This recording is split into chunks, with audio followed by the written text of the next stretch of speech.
Okay, Bismillah ar-Rahman ar-Rahim. Let's look at this OCW. This is 22. I think it's 22. Yeah, this is OCW 22. 50 kilogram crate is in equilibrium. So this one is 55 kilogram. Of course, we should multiply the kilogram by 9.81 to make it Newton. So this is the crate, and it's in equilibrium, and each spring has an unstretched length of 2 meter. Okay, so the unstretched length is 2 meter. This is the unstretched length. L unstretched is 2 meter.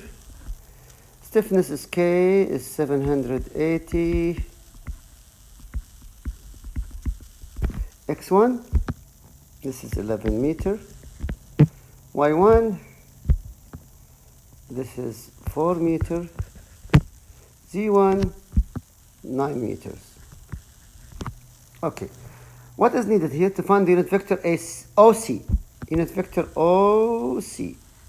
Well, again, remember from the unit vector, we have to find out the coordinate of O. And we have to find the coordinate C. So what is the coordinate C? You could look at the coordinate C, and the X, to see that this is all the projection of the point C. At the X, it's 11. At the Y, it is 4. That is the projection, 4. At the Z, it is 9. The height is 9. Simple. You want to find out unit vector OC. The position vector 11 minus 0, 4 minus 0, 9 minus 0. Position vector M, meters, divided by the magnitude. 11 square plus 4 square plus 9 square. That's it.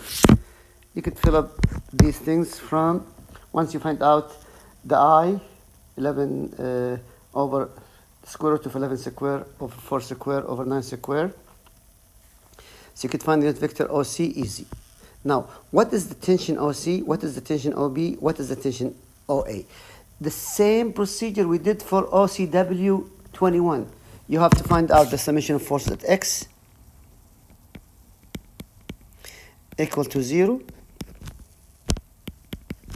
Summation of forces at Y equal to 0. And summation of forces at Z equal to 0. And see if you could grab every force and find out the values of every force. You can see here, this force OC, you know it, that this is one in the I, and one in the J, and one in the K. So you could find the force OC times 11 over the square root of 11 square, 4 square plus 9 square, and this is the force OC in the I. And if you want to find out the force OC in the J, it's 4 over the square root of 11 square, 4 square plus 9 square, all of them. And you could find each one of them there. Now, what is the force OA? You can see that the force OA is in the negative J. So minus FOC J. That's it. There's nothing in the I, nothing in the K. How about the force OB? You can see that the force OB is in the negative X. So the force of FOB, just to clarify, FOA is equal to the magnitude of OA, and this is in the negative J. And the force in Cartesian format for OB is the force OB, but also negative. You can see this is the negative X, negative OB in the I. So, and FOC is also easy. you find, let me just find only the I. So let's do this one.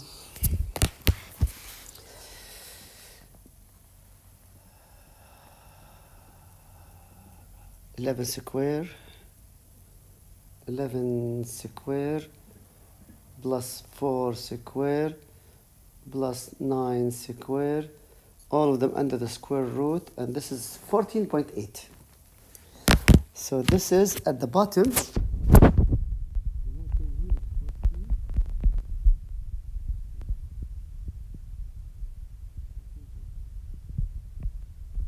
So FOC, I'll do only the I. You can do the J and the K later on. So it's 11 over 14.8 I.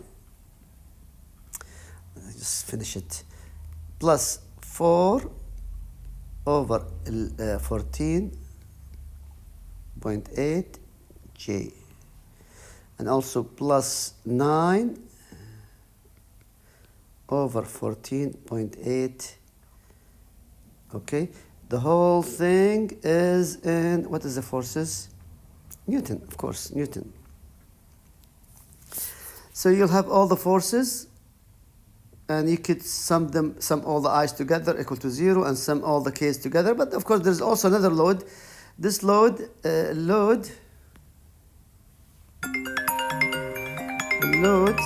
one second.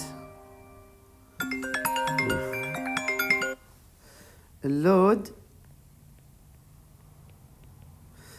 this is in the negative z, so it is minus 55 times 9.81, and that is in the k.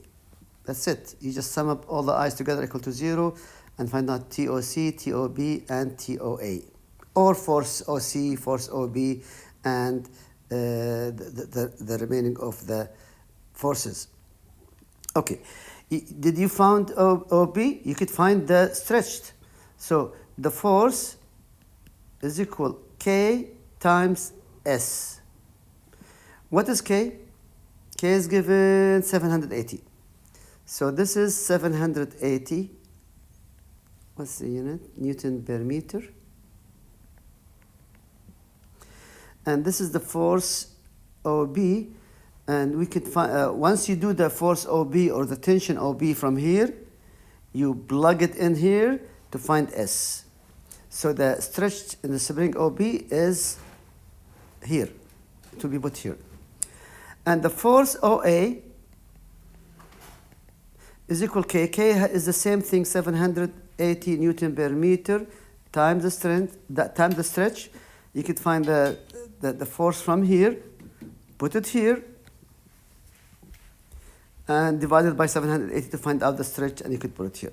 This is simply like OCW 21, but it's very simple.